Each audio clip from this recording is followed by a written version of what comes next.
घरात? होय की काल मालकीनबाई येऊन गेल्या आणि आज हे आले ते.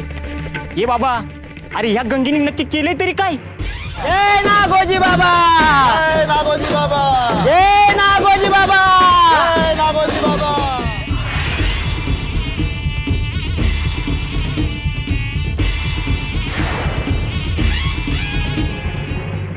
बाजा, स्वतःला वस्तीचा म्होरक्या समजतोस ना?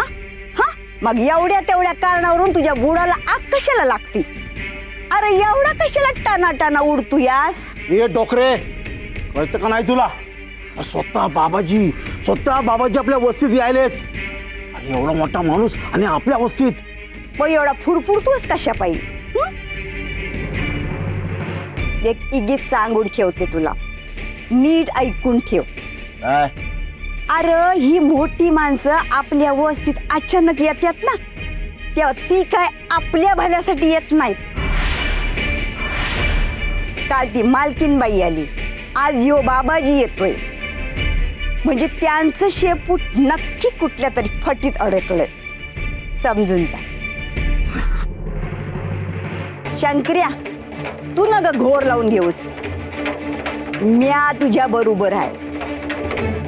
मला सांग, गंगी कुठे आहे? गंगी ही काही तर बसली या.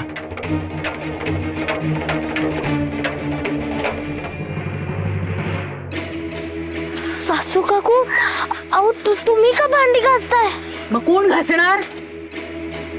का आज गंगा मावशी आली नाहीये का? ती कशी येईल ग? काल जाऊ बाई तिला घरातून. वच्छे अगं तुझं लक्ष नसतं ग. अगं वहिनी नाही काय. हा अगं त्या गंगीचा नवरा आला होता, तो शंकर नाही का जागल्या, तो आला होता आणि जाताना सांगून गेला की गंगी कामावर येणार नाही म्हणून. हा कळलं? पण का असं कसं होईल? गंगा मावशी तर आता बरी होतीये ना, मग कामावर का नाही येणार? सासू काकू तुम्ही उठा, मी घासते भांडी. तू भांडी घासशील हो, पण दळण आहे ना उरावर. नाही सासू काकू, माझं दळण पण झालंय, चाळून डब्यात ठेवलंय. उठा तुम्ही, मी घासते.